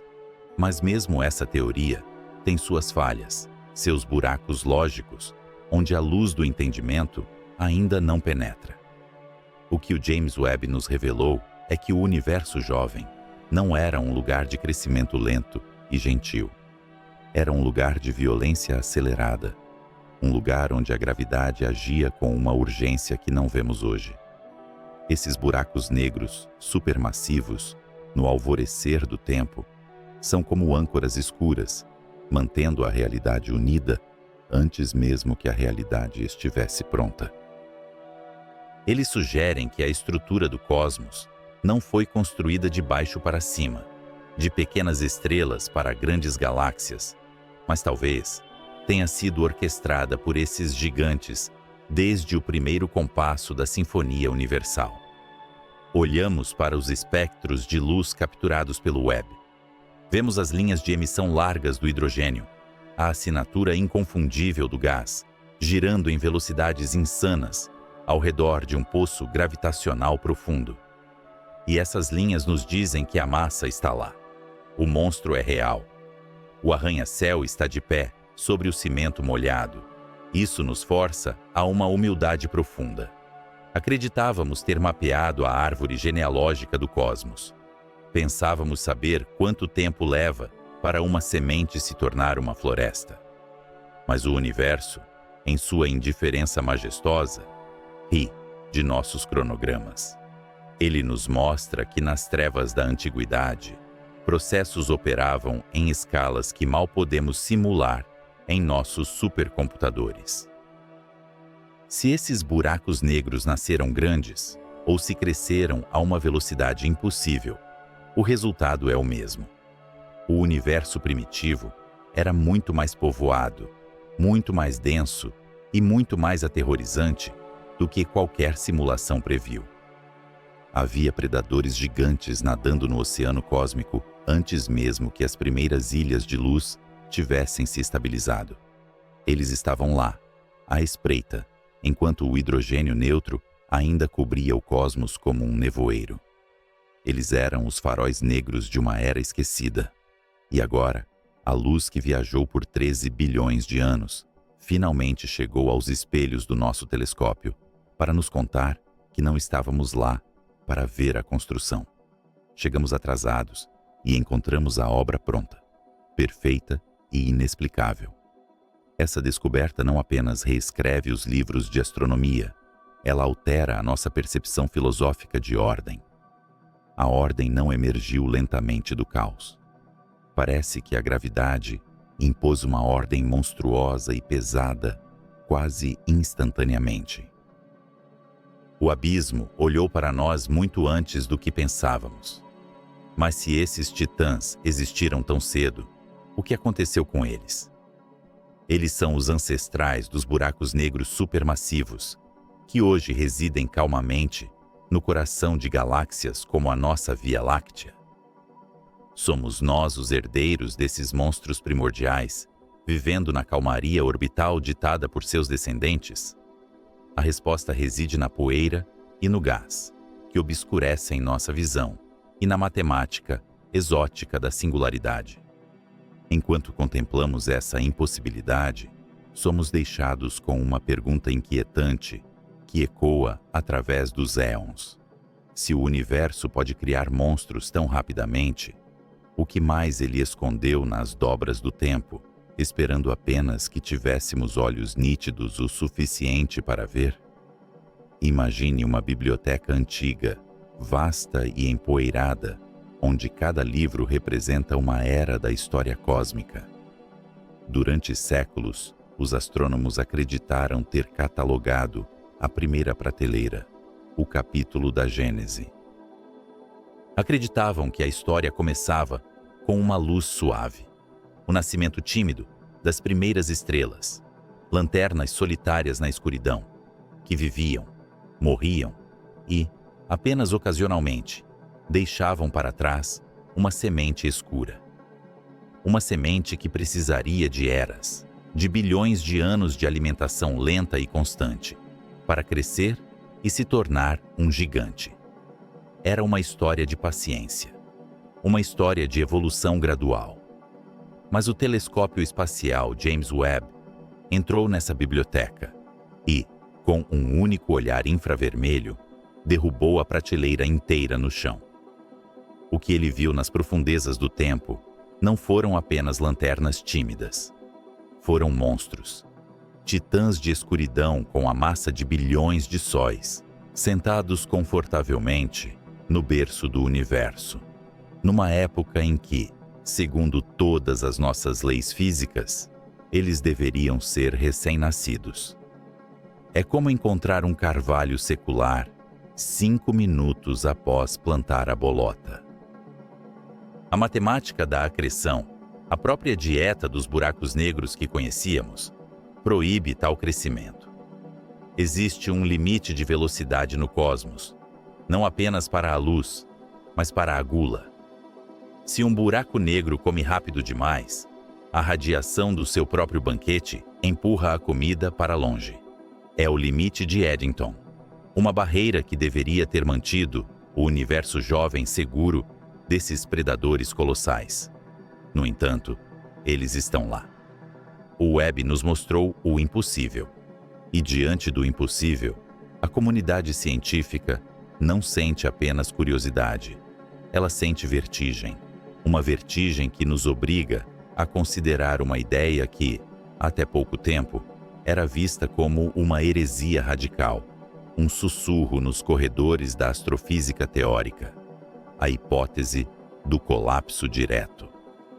Para entender o terror inerente a essa ideia, precisamos esquecer a imagem poética do nascimento estelar. Normalmente, uma nuvem de gás no espaço é como uma orquestra, afinando seus instrumentos. A gravidade tenta puxar tudo para dentro, mas o calor cria pressão, empurrando para fora. Para que a gravidade vença e crie uma estrela, a nuvem precisa esfriar. Ela precisa sangrar energia. Moléculas de hidrogênio agem como radiadores, emitindo calor para o vazio, permitindo que a nuvem se fragmente. Ela se quebra em pedaços menores, cada um colapsando em uma estrela individual. É um processo de fragmentação, transformando uma nuvem titânica em um aglomerado de sóis modestos. É assim que as galáxias deveriam nascer. Mas o cenário do colapso direto propõe um pesadelo termodinâmico. Imagine uma região do universo primitivo onde as condições são tão extremas, tão perfeitamente hostis, que o gás é proibido de esfriar. Ele é proibido de se fragmentar. Isso acontece quando uma nuvem de gás primordial, virgem de metais, composta apenas por hidrogênio e hélio, encontra-se vizinha de uma galáxia jovem e violenta. A radiação ultravioleta dessa vizinha bombardeia a nuvem, destruindo as moléculas de hidrogênio antes que elas possam se formar. Sem essas moléculas, a nuvem perde sua capacidade de refrigerar. Ela permanece quente, imensamente quente. A pressão térmica mantém a nuvem inflada, impedindo-a de se quebrar em estrelas pequenas. A gravidade continua puxando, mas o calor resiste, e a nuvem cresce, acumulando mais e mais matéria, inchando até atingir massas que desafiam a compreensão, dezenas de milhões de vezes a massa do nosso Sol. Ela se torna uma represa, prestes a estourar. E quando a gravidade finalmente vence, ela não vence por pontos. Ela vence por nocaute imediato. Não há fragmentação. Não há o nascimento de 1 milhão de estrelas. Em vez disso, a nuvem inteira, uma estrutura maior que sistemas solares inteiros, colapsa de uma única vez sobre si mesma. Não é uma morte estelar. É um aborto cósmico de proporções galácticas. A matéria cai em direção ao centro em queda livre, ignorando a fusão nuclear, ignorando a fase de se tornar luz. A densidade aumenta tão rapidamente que o tecido do espaço-tempo não se curva gentilmente. Ele se rasga. Em questão de anos, um piscar de olhos na escala cósmica, uma massa equivalente a 100 mil sóis, desaparece do universo visível, implodindo diretamente em uma singularidade. Nascem assim as sementes pesadas. Não são os buracos negros estelares que conhecemos, restos de estrelas mortas. São buracos negros nascidos prontos, monstros que já começam a vida com um tamanho aterrorizante, ignorando bilhões de anos de evolução. Essa teoria muda fundamentalmente a textura da realidade primordial. Sugere que o universo jovem não era um berçário tranquilo, mas um lugar de violência silenciosa e catastrófica. Para que o colapso direto ocorra, é necessário um alinhamento preciso de forças, uma dança macabra entre radiação e gravidade. Isso implica que as primeiras estruturas do cosmos não surgiram do caos aleatório, mas de uma orquestração de destruição. A luz de uma galáxia vizinha condena a nuvem ao lado à escuridão eterna. É um canibalismo cosmológico onde a vida de uma estrutura exige a morte monstruosa de outra. Ao analisarmos os dados espectrais que o James Webb envia, procuramos a assinatura química desses eventos. Não procuramos a luz das estrelas, mas a luz do gás, sendo esmagado antes de desaparecer. Procuramos a linha Lyman alfa, o grito do hidrogênio sendo ionizado por uma fonte que não é estelar, mas gravitacional. E os dados começam a se alinhar com essa realidade perturbadora. Se a hipótese do colapso direto estiver correta, a arquitetura do nosso universo foi construída sobre fundações muito mais densas do que imaginávamos. A gravidade não precisou esperar pelas estrelas. A gravidade tomou atalhos. Ela trapaceou. Isso nos leva a considerar o conceito da estrela quase-estelar, ou quase-estrela, um objeto teórico transitório que existiria durante esse colapso. Imagine uma estrela tão massiva que seu núcleo colapsa em um buraco negro, mas as camadas externas são tão vastas e pesadas que a explosão de supernova é sufocada. O buraco negro nasce dentro da estrela e começa a devorá-la de dentro para fora. Por um breve momento, essa entidade híbrida brilha, não pela fusão nuclear, mas pela energia liberada pelo buraco negro consumindo seu hospedeiro. É uma estrela movida à escuridão, um cadáver inchado e brilhante que ilumina o universo primitivo com a intensidade de uma galáxia inteira, antes de finalmente sucumbir à sua própria fome e desaparecer. A existência desses objetos e o mecanismo de colapso direto resolvem o problema do tempo. Eles explicam como os monstros que o Webb encontrou cresceram tão rápido. Eles não precisaram crescer. Eles nasceram gigantes. Mas essa solução traz consigo um novo tipo de horror existencial. Ela nos diz que as condições para a criação de buracos negros supermassivos, as âncoras que seguram as galáxias unidas, incluindo a nossa Via Láctea, foram forjadas em cataclismos de gás puro. Isso significa que, no centro de cada galáxia, no coração de tudo o que conhecemos, reside um monumento a esse colapso primordial. Nós orbitamos os fantasmas dessas nuvens que nunca tiveram a chance de brilhar. A física aqui desce a um nível de granularidade fascinante. A instabilidade termodinâmica necessária para o colapso direto depende da ausência de metais. Carbono, oxigênio, ferro, os elementos que compõem o sangue em nossas veias e a terra sob nossos pés, são contaminantes que impediriam esse processo. Eles resfriam o gás muito eficientemente. Portanto, o colapso direto é um evento exclusivo de uma era de pureza, um fenômeno que não pode mais acontecer no universo moderno. É uma relíquia de um tempo perdido, uma porta que se fechou para sempre, assim que as primeiras supernovas espalharam poeira pelo cosmos. Estamos olhando para fósseis de um processo extinto. O universo amadureceu, tornou-se sujo, com elementos pesados, e ao fazer isso, perdeu a capacidade de criar esses monstros instantâneos. Hoje, a criação de um buraco negro é um trabalho artesanal, feito estrela por estrela. Mas no alvorecer dos tempos, era uma produção industrial. O pânico teórico que mencionamos não é apenas sobre números que não batem. É sobre a percepção de que nossos modelos de formação de estrutura eram ingênuos. Assumimos que a natureza prefere o caminho gradual. Assumimos que a complexidade se constrói passo a passo. O colapso direto zomba dessa suposição. Ele nos mostra que a natureza, sob as condições certas, prefere o salto quântico, a catástrofe súbita, a transformação total e irrevogável de potencial em abismo. E enquanto os teóricos reescrevem as equações de estado do gás primordial, o telescópio continua a olhar. Ele encontra pontos vermelhos distantes que são brilhantes demais, compactos demais, candidatos a essas sementes pesadas. Cada um desses pontos é uma cicatriz no espaço, um local onde a matéria perdeu a batalha contra a geometria de forma espetacular. Isso altera nossa compreensão da arquitetura da realidade, porque sugere que a escuridão não é apenas o fim da evolução estelar, mas em muitos casos foi o começo.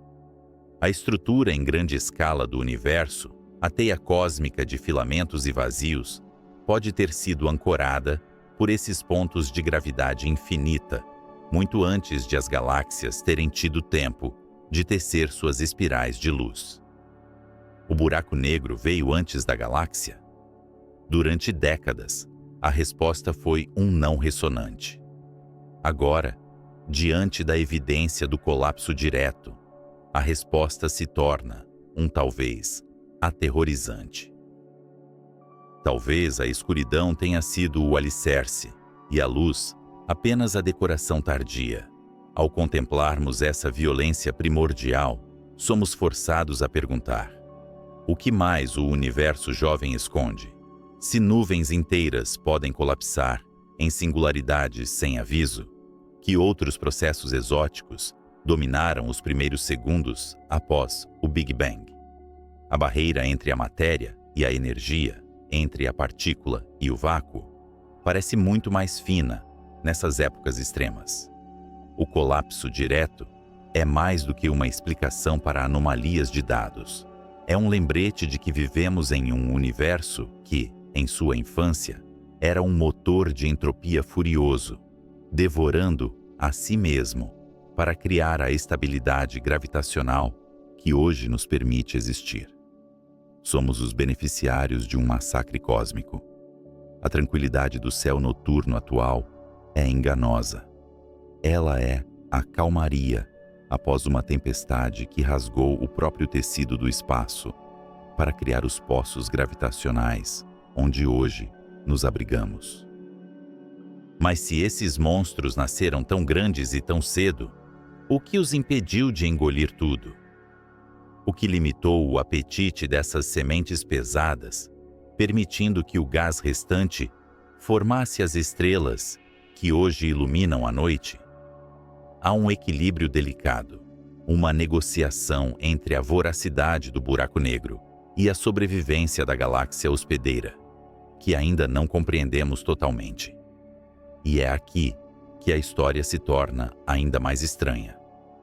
Porque se o colapso direto é real, ele deixa rastros que vão além da luz. Ele deixa ondas. Ondas gravitacionais de uma frequência que nossos detectores atuais mal conseguem escutar, mas que ressoam através do tempo, como o eco de um trovão distante. O universo está zumbindo com a vibração desses colapsos antigos. Estamos começando a ouvir esse zumbido, e o que ele nos diz é que a realidade é muito mais pesada do que pensávamos. O modelo padrão da cosmologia está rachando sob o peso dessas descobertas. Não está quebrando, mas está se expandindo, deformando-se para acomodar uma nova verdade.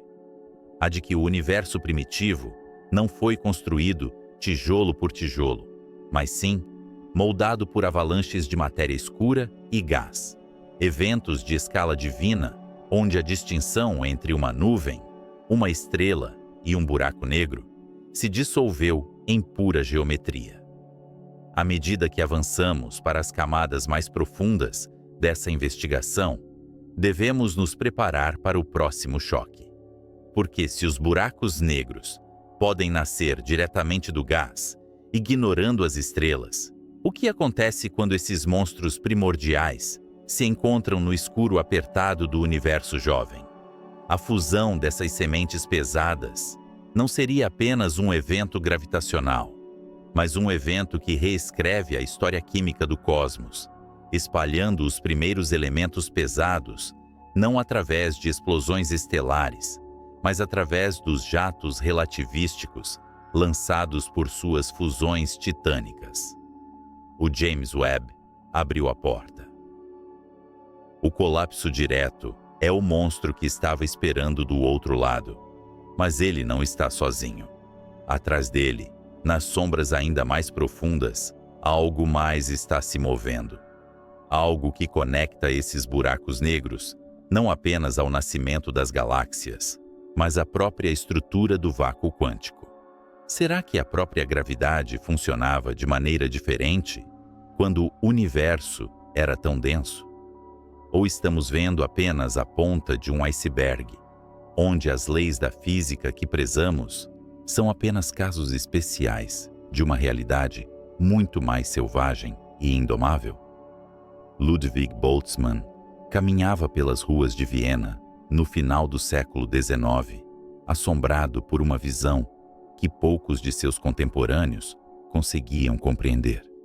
Enquanto o mundo celebrava o progresso industrial e a máquina a vapor, Boltzmann via algo muito mais sombrio na fumaça que subia das chaminés. Ele percebeu que a natureza tem uma preferência cruel pela desordem. Uma xícara de chá quebrada nunca se remonta espontaneamente. A fumaça nunca retorna ao carvão. Ele entendeu que o universo é uma arma disparada uma única vez, movendo-se inexoravelmente de um estado de ordem cristalina para o caos absoluto. Essa marcha fúnebre da termodinâmica, que ele codificou em equações elegantes, não ditava apenas o resfriamento de uma máquina, mas o destino final de todas as estrelas que pontilham o céu noturno. Se pudéssemos acelerar o relógio cósmico, avançando muito além da era que o telescópio James Webb nos revelou, veríamos a profecia de Boltzmann se desenrolar em uma escala aterrorizante. O que o Webb encontrou nos primórdios do tempo, aquelas sementes vorazes de buracos negros supermassivos, não são apenas anomalias do passado. Elas são os arautos do futuro. Elas são os vencedores finais de uma guerra que a gravidade está travando contra a luz. Imagine que estamos sentados na beira do tempo, observando o fim da era estelar. Daqui a trilhões de anos, a formação de novas estrelas cessará. O gás hidrogênio, o combustível vital do cosmos, terá sido exaurido, trancado em anãs brancas, estrelas de nêutrons, ou disperso em um vazio tão vasto que nunca mais se aglutinará. As últimas estrelas a brilhar serão as anãs vermelhas, queimando seu combustível com uma avareza desesperada, durando trilhões de anos.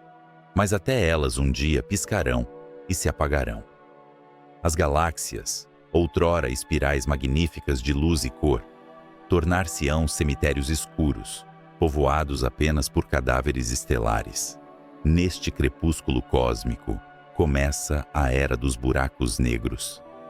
Aqueles monstros que o James Webb detectou, devorando matéria no alvorecer do universo, agora reinam supremos, sem estrelas para ofuscá-los e sem gás para formar novos discos de acreção brilhantes. Eles se tornam reis silenciosos em um reino de sombras.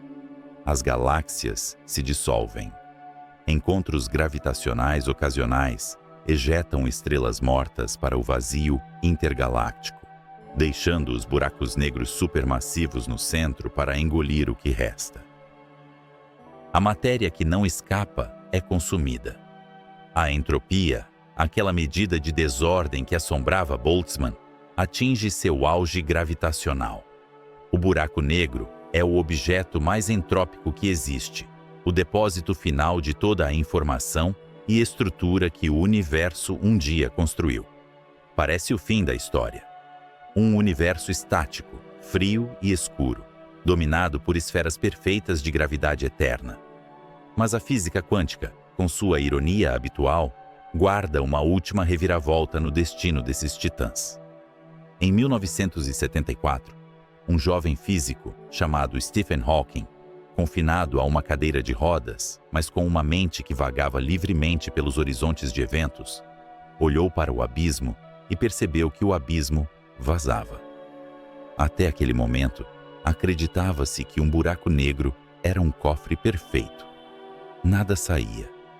Mas Hawking aplicou a incerteza do mundo subatômico à certeza brutal da gravidade e encontrou uma contradição. O vácuo do espaço não é vazio. Se pudéssemos ampliar nossa visão até a escala de Planck, veríamos que o espaço vazio é um mar tempestuoso e fervilhante de energia. Pares de partículas virtuais surgem constantemente do nada. Uma partícula de matéria e sua parceira de antimatéria aparecem, separam-se brevemente como dançarinos em um salão lotado, e então colidem novamente, aniquilando-se e devolvendo sua energia ao vácuo. Esse ciclo de criação e destruição acontece em todos os lugares, a todo momento. A natureza toma um empréstimo de energia e o paga instantaneamente. Mas a situação muda drasticamente na borda de um precipício. Imagine esse balé quântico acontecendo exatamente no horizonte de eventos de um dos monstros antigos que o Webb ajudou a catalogar. Um par de partículas surge. Uma delas, por azar, materializa-se logo dentro do horizonte, ou é capturada pela gravidade inexorável antes que possa se reunir com sua parceira. Ela cai para a escuridão eterna. A outra partícula, deixada sozinha na borda, escapa para o universo exterior. O empréstimo de energia do vácuo não foi pago. A natureza, que abomina dívidas não quitadas, cobra o saldo do único lugar possível, o próprio buraco negro. Para que a partícula externa se torne real e escape, ela deve roubar energia da massa do buraco negro. A partícula que caiu, paradoxalmente, carrega energia negativa em relação ao universo externo, subtraindo uma fração infinitesimal da massa do monstro. Isso é a radiação Hawking. É o brilho da morte de um buraco negro. Não é um processo rápido. Para um buraco negro com a massa do nosso Sol, a temperatura dessa radiação é de apenas alguns nanokelvins, muito mais fria do que o fundo cósmico de micro-ondas que permeia o espaço hoje. Um buraco negro atual, na verdade, ganha massa, pois absorve mais radiação do universo do que emite. Eles ainda estão crescendo, alimentando-se do calor residual do Big Bang. Mas no futuro distante que estamos visualizando, o universo ter-se-á expandido tanto que a temperatura do espaço cairá para quase zero absoluto. O cosmos será mais frio do que os buracos negros. E então, a evaporação começará de verdade. É um processo de lentidão agonizante. É como tentar esvaziar o Oceano Pacífico usando um dedal, tirando uma gota a cada milênio.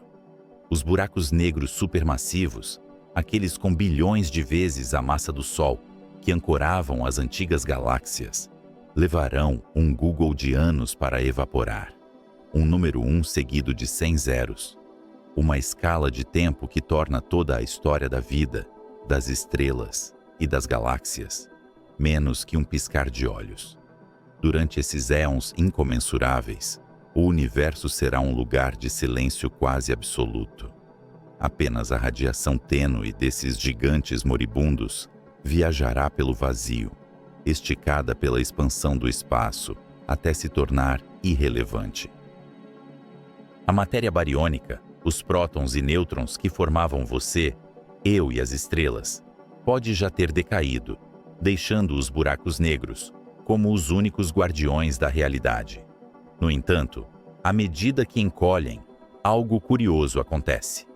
A temperatura de um buraco negro é inversamente proporcional à sua massa. Quanto menor ele fica, mais quente ele se torna. Um gigante é frio e silencioso, mas um buraco negro anão é quente e barulhento. À medida que perdem massa através da evaporação, eles aceleram. A emissão de partículas torna-se frenética.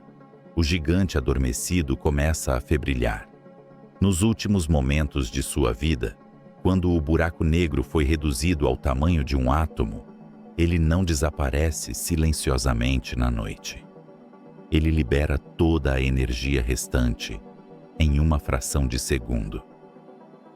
O monstro que uma vez engoliu sistemas solares inteiros detona com a força de 1 bilhão de bombas nucleares, um flash final de raios gama duros que ilumina momentaneamente a escuridão eterna do futuro. Um último grito de desafio contra a morte térmica. E então, nada. O espaço retorna à suavidade geométrica. As rugas na gravidade são alisadas.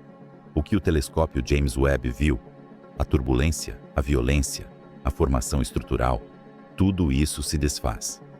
A coisa aterrorizante que encontramos dentro dos buracos negros, aquela densidade infinita que desafiava a física, é convertida, partícula por partícula, em uma sopa fina e fria de fótons e gravitons, espalhando-se para sempre em um universo que se expande para a escuridão. Esta visão de futuro recontextualiza o que vemos hoje. Quando olhamos para as imagens do Webb, não estamos apenas vendo o nascimento das galáxias, estamos vendo a construção dos túmulos do universo. A gravidade que une a matéria é a mesma força que, em última análise, a triturará e a evaporará. Mas há uma questão que permanece, flutuando como um fantasma sobre as equações de Hawking. Se um buraco negro evapora completamente, o que acontece com a informação de tudo o que ele engoliu? A enciclopédia da vida, a estrutura das estrelas, a história das civilizações que talvez tenham caído em seu abraço? Tudo isso é apagado? Se a radiação Hawking é térmica e aleatória, como as cinzas de uma fogueira que não revelam a forma da madeira original, então, o passado é irrevogavelmente destruído. Isso viola um dos princípios mais sagrados da mecânica quântica, que diz que a informação nunca é perdida.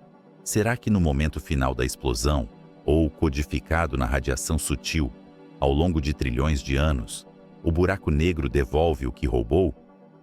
Ou será que o universo termina em uma amnésia total, onde não há registro de que algo jamais existiu? Estamos diante do paradoxo final. Os buracos negros são os destruidores da matéria, mas podem ser os preservadores da memória ou os agentes do esquecimento absoluto. Enquanto o cosmos caminha para esse estado de vácuo diluído, onde o tempo perde o sentido porque não há eventos para marcá-lo, somos forçados a perguntar se o fim é realmente o fim, ou se o estado de vácuo quântico, fervilhante e instável, guarda o potencial para uma nova ignição. Poderia a morte dos últimos buracos negros semear o campo para algo novo? Imagine um espelho de ouro flutuando na escuridão absoluta a 1,5 milhão de quilômetros da Terra. Lá, no frio congelante do ponto de Lagrange L2, onde o silêncio é a única constante e a luz do Sol é bloqueada por um escudo do tamanho de uma quadra de tênis, o telescópio espacial. James Webb abriu seu olho hexagonal. Ele não estava procurando monstros. Ele foi construído para caçar a primeira luz, o brilho inocente das primeiras estrelas que se acenderam após a idade das trevas cósmica. Esperávamos encontrar o berçário do universo, um lugar de nascimento calmo e ordenado. Em vez disso, ao perscrutar as profundezas do infravermelho, olhando para trás através das cortinas do tempo, encontramos algo que não deveria estar lá. Algo que aguardava na penumbra, totalmente formado, titânico e faminto, muito antes de o universo ter permissão teórica para criar tais leviatanas. Nós olhamos para o abismo, esperando ver o início da nossa história. Mas o abismo olhou de volta, e nos mostrou que a história talvez não nos pertença. O que o Webb capturou não é apenas uma anomalia nos dados ou um ponto vermelho pixelado em uma tela de controle em Baltimore. É uma afronta à nossa compreensão da causalidade. É como encontrar um arranha-céu totalmente construído em um campo onde a grama acabou de começar a crescer. Essas entidades, esses buracos negros impossivelmente massivos na alvorada do tempo, sugerem que a escuridão não é o fim da evolução estelar, mas talvez o seu alicerce. A descoberta envia um arrepio pela espinha da cosmologia moderna, não porque a matemática falhou, mas porque a física sugere uma realidade muito mais inquietante. Para entender o verdadeiro horror desta descoberta, devemos deixar de lado as equações de campo e caminhar pelos corredores da metafísica. Pense na realidade como um tecido finamente bordado. Nós, as estrelas, os planetas e a vida, somos os fios dourados que capturam a luz. Mas um buraco negro não é apenas uma mancha nesse tecido. Ele é o ponto onde a agulha perfurou com tanta violência que o tecido se rasgou, revelando o chão frio e escuro que sustenta o tear. Durante séculos, nos confortamos com a ideia de que o universo tende à ordem antes de cair no caos. Acreditávamos que a gravidade aglomerou gás gentilmente, criando estrelas que viveram e morreram, para só então colapsar em escuridão. Era uma narrativa segura. A luz vinha primeiro, a escuridão era a consequência. Mas as imagens que chegam do Webb invertem esse roteiro sagrado. Elas sugerem que as sementes da destruição estavam presentes antes mesmo que a estrutura tivesse tempo de se erguer. É como descobrir que o esqueleto foi formado antes do embrião. A existência desses gigantes primordiais desafia a velocidade com que a matéria pode se organizar. No limite de Eddington, existe uma barreira de velocidade para a alimentação de um monstro cósmico. Um equilíbrio delicado, onde a radiação que sai empurra a matéria que entra, impedindo que a besta engula o universo de uma só vez. Mas os dados indicam que essas entidades quebraram esse limite, devorando o cosmos em um frenesi que desafia as leis que pensávamos governar o banquete celestial. Isso implica uma física nova e aterrorizante, talvez envolvendo campos escalares desconhecidos ou uma geometria do espaço-tempo que não é suave e contínua, mas espumosa e caótica desde o primeiro segundo. E aqui reside a verdadeira vertigem filosófica. Se a estrutura fundamental do universo primitivo foi esculpida por esses arquitetos das sombras, então a nossa existência, a formação da Via Láctea e o nascimento do nosso Sol são subprodutos da entropia gerada por esses devoradores. Nós não somos os protagonistas da peça. Somos a poeira deixada para trás após a refeição principal.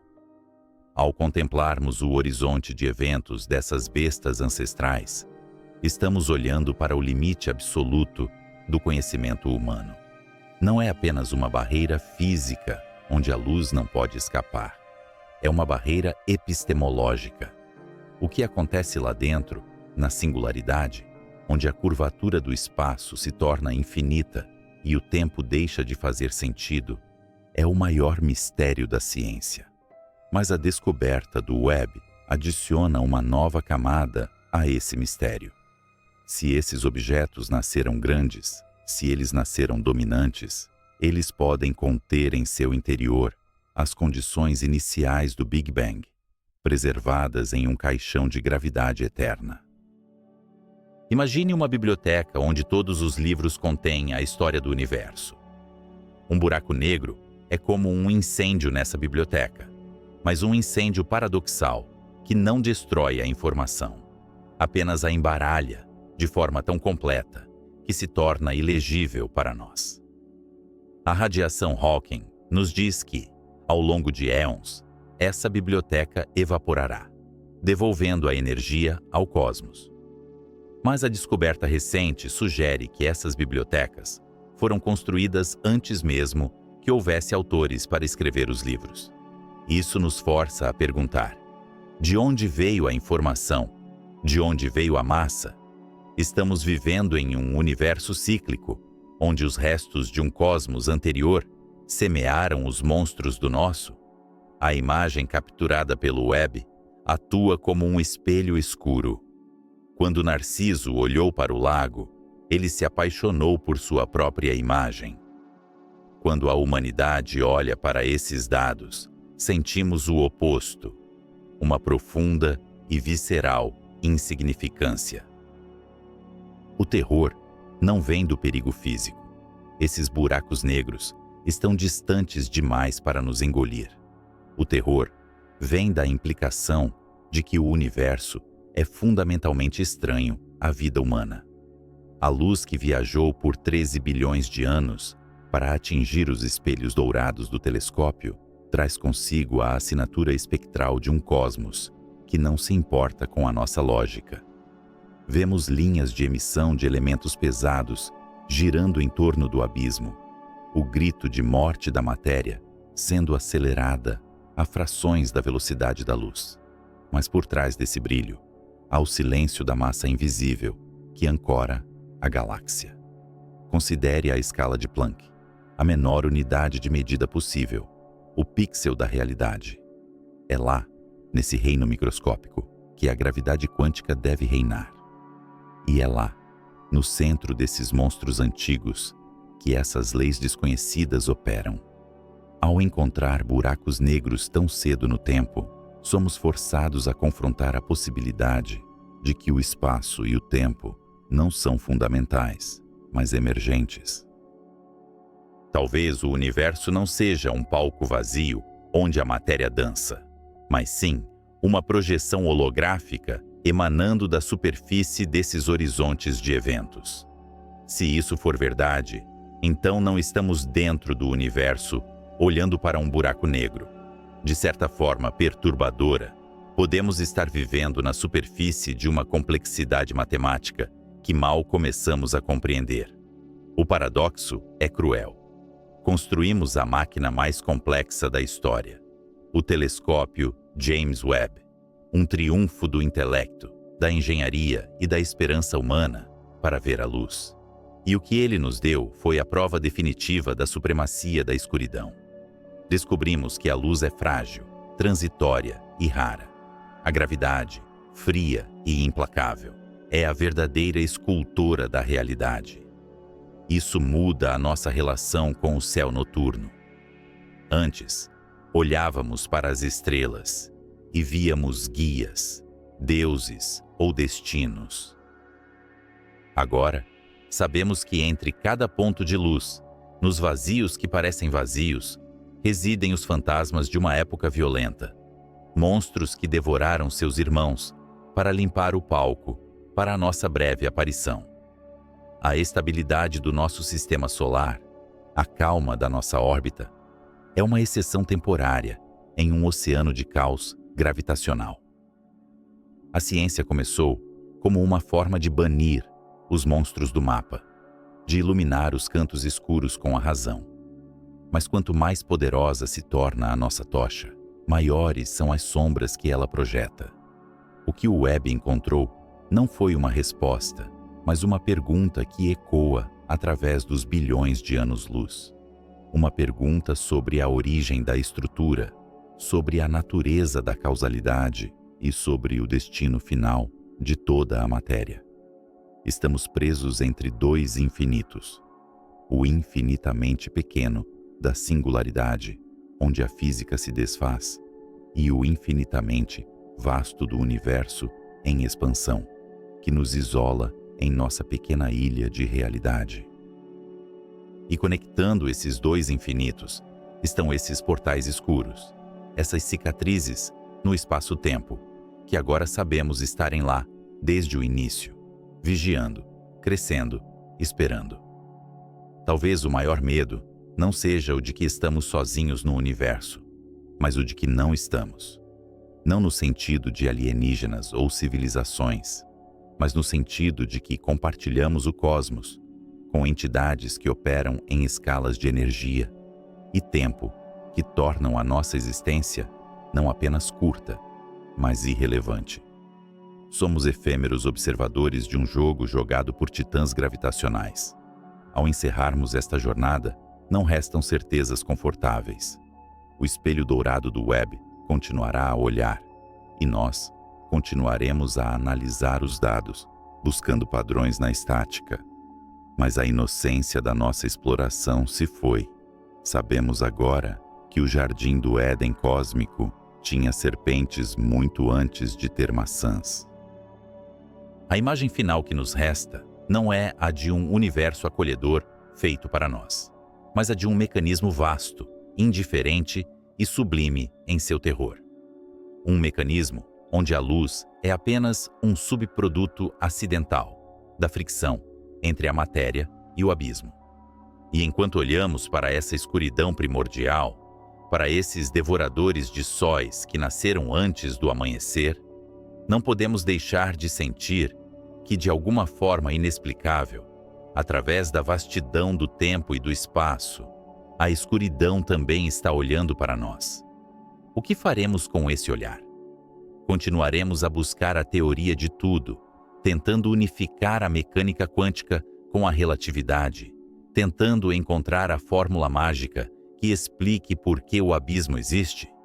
Ou aceitaremos que há limites para o que uma mente evoluída nas savanas africanas pode compreender sobre a arquitetura do infinito?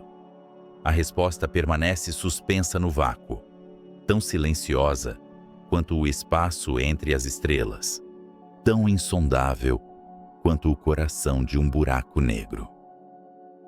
A única coisa que sabemos com certeza é que, ao buscarmos a luz do nosso passado, encontramos a sombra do nosso futuro, e nessa sombra, o universo revela sua verdadeira face. Será que temos coragem de continuar olhando?